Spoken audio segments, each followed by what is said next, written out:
Welcome to the newest episode of Beatin' and Bangin'. I'm your host, Kyle Dalton. In today's episode, we're going to look ahead and preview the upcoming weekend at Watkins Glen.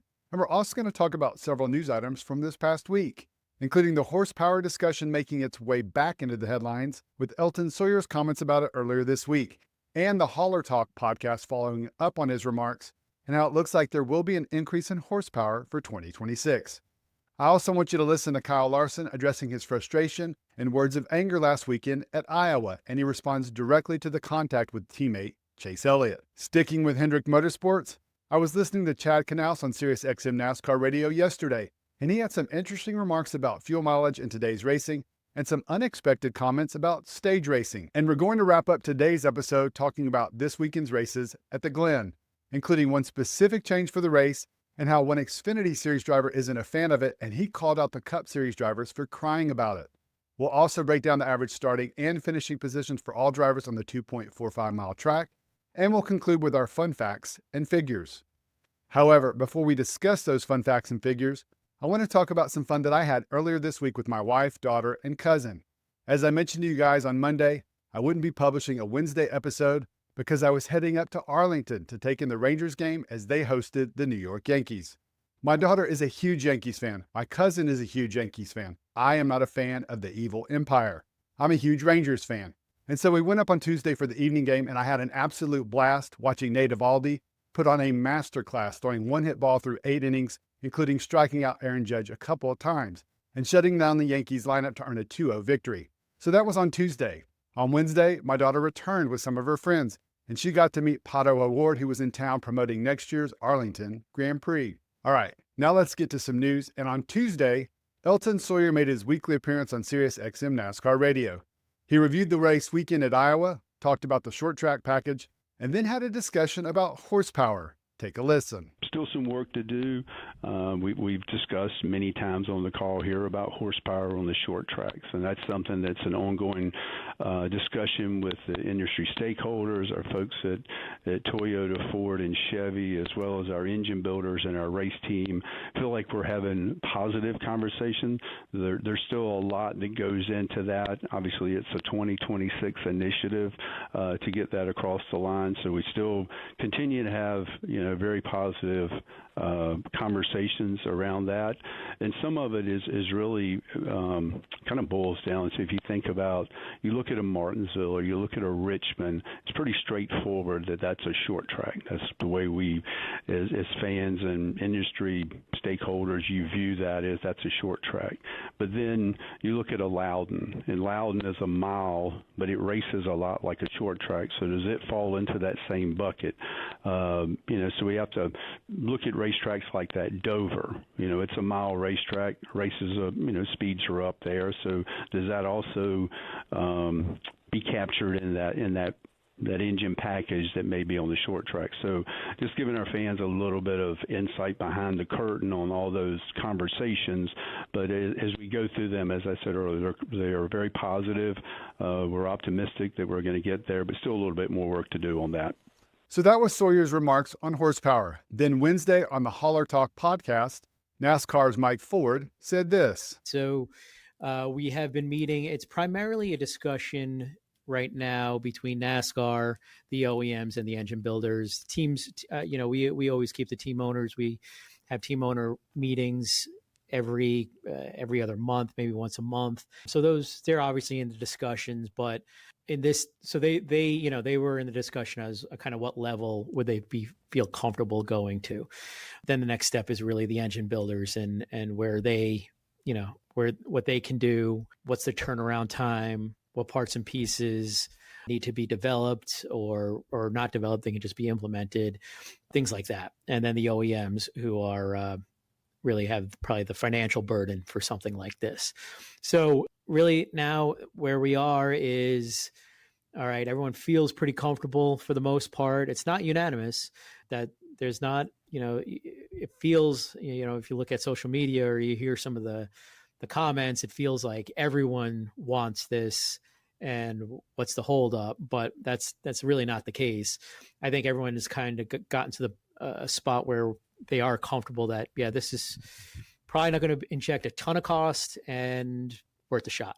So now it's where. And Elton, again, on SiriusXM NASCAR Radio on Tuesday morning, kind of went into it of, not all a short track by definition statistically is anything under a mile. And so then are you considering Dover in the realm of kind of setups?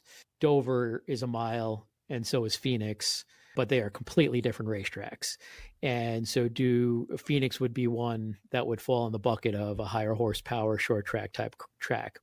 Dover probably would not. And you kind of look at it almost as what has, rain tires and the short track package. Dover doesn't. New Hampshire does, and it's even bigger than Dover. So is it really anything below Darlington at 1.336? I think is the measurement of Darlington. So you're looking at, the gateways, the Phoenixes, obviously Bristol, Martinsville, and Richmond and Iowa. So there's some discussion there on what makes sense. As far as the intermediate package, intermediate racetracks, I should say, I think the industry feels comfortable that where we are is good. The racing has been strong there. Obviously, super speedways we're not going to touch. They already have a tapered spacer on there that makes it at 500 or so, maybe a little less. Forget what the horsepower level of super speedways is, and then road courses do. So that's kind of where the discussion is. And when you look at where we are in our season right now, we can throw a lot of different things at Bristol, at Martinsville, at Phoenix, New Hampshire, who are all in the playoffs, Gateway. But the industry, NASCAR and its race teams aren't super duper comfortable. I think probably NASCAR is probably more comfortable than the teams are of making significant changes during the playoffs. A lot, these teams are preparing with the minimal CFD runs and minimal testing and wind tunnel hours that they have. They're prepared for what's already in place. So making any changes for the playoffs is something that, we have pretty lengthy and hard discussions with our race team. So don't really love making changes during the playoffs. So I think that's another part of the reason why fans are chomping at the bit for a higher horsepower. Some fans are, and some in the industry are. But I think 2026 is where we're looking at to make those kind of significant changes. So for all you guys who've been clamoring for increased horsepower for the Cup cars, it looks like you will get it in 2026. To what extent? We don't know that at this point, but it definitely looks like there will be an increase in horsepower next year. Moving on to our next news item, and it was Kyle Larson's appearance yesterday on SiriusXM NASCAR Radio when he talked about last weekend at Iowa, and he was asked about the main topic I covered in Monday's episode, which were his frustrations bowling over late in the race. I know you at one point expressed a bit of unhappiness on the radio with your teammate, Chase Elliott. Do you sometimes feel like you're a better teammate than some of your teammates are in return? No, I don't know. And I honestly wasn't even that frustrated with Chase at all. It was just, just a number of things were building up over all of those, cautions that we had.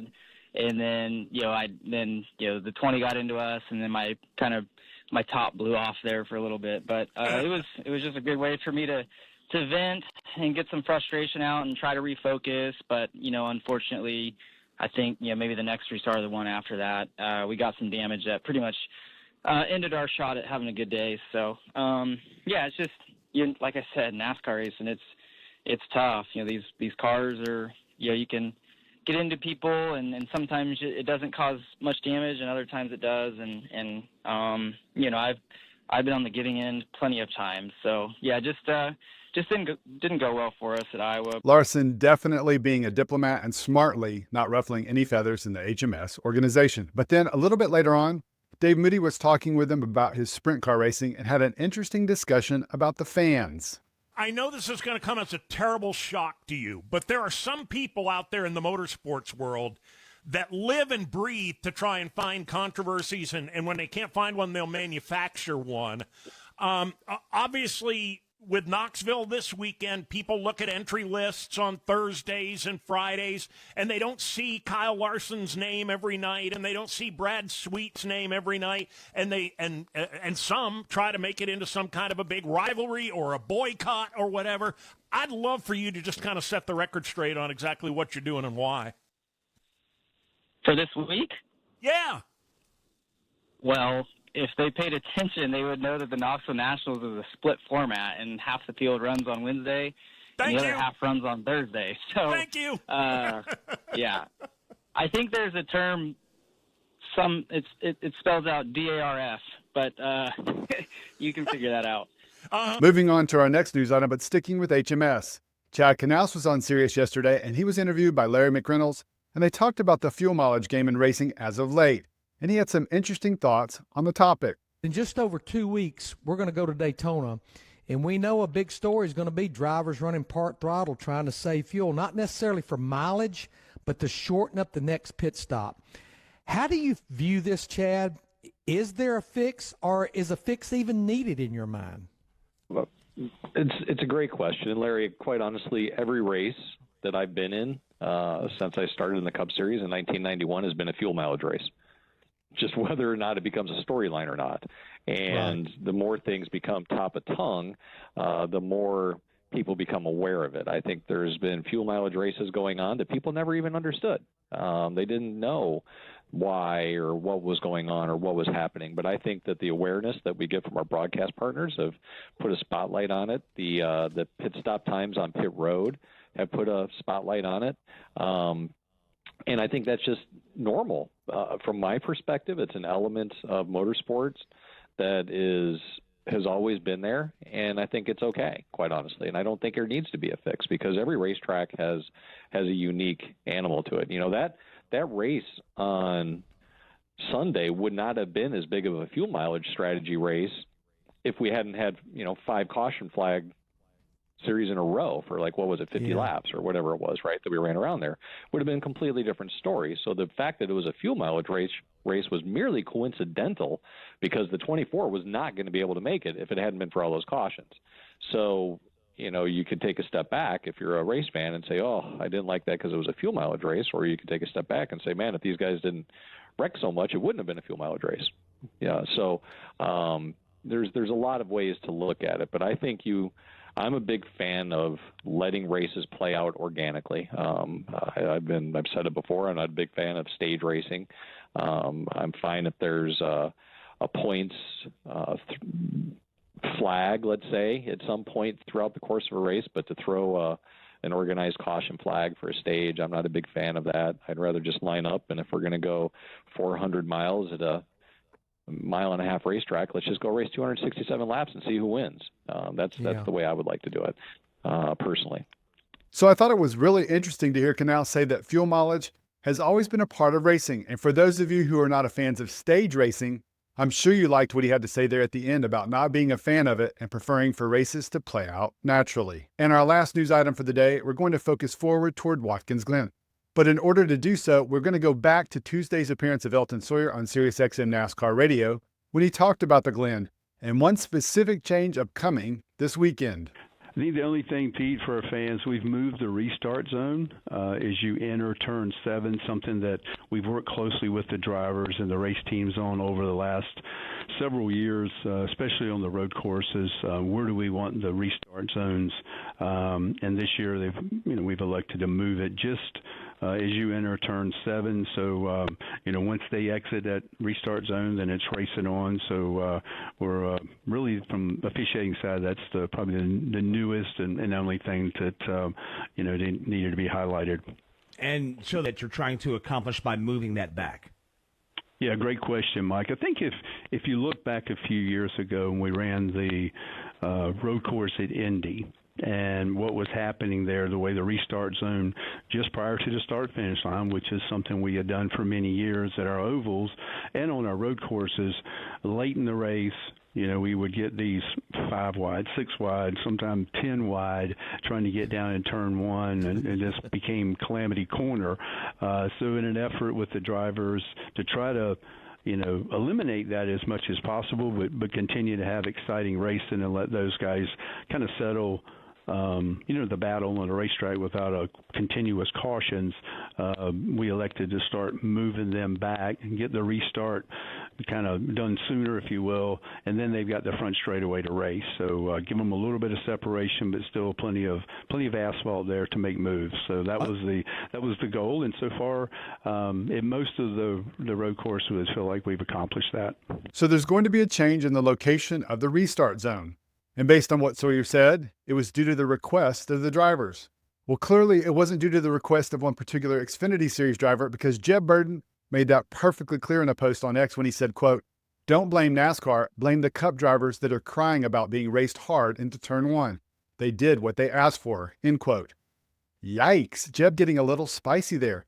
And then if you see at the bottom of the post, Corey LaJoie confirmed in his response that that was in fact what happened. Now, I don't have a problem with the changes, simply because the drivers are the ones who experience the course, so I'll defer to them. But clearly the desire for that change wasn't unanimous. All right, now it's time to talk about the Cup drivers in the Gen 7 car and average starting and finishing position on the 7-turn layout. As you can see, Shane Van Gisbergen, who is going in as a favorite after his last 3 road course races, including wins at Mexico, Chicago, and Sonoma, had success there last year in his lone race there, starting 3rd and finishing 2nd behind Chris Buescher. Carson Hocevar and Zane Smith both had strong days as well last year in their only runs at the track.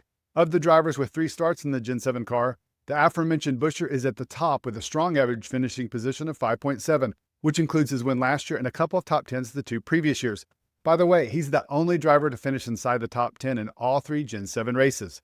Christopher Bell is almost 3 positions back at 8.3, and he's followed by Joey Logano, Noah Gragson, Ryan Preece, and Kyle Larson rounds out the top 10. If you want to look for drivers who are likely to qualify well tomorrow, there are 3 in particular that stand out, including AJ Allmendinger at 6.0 in his 3 races.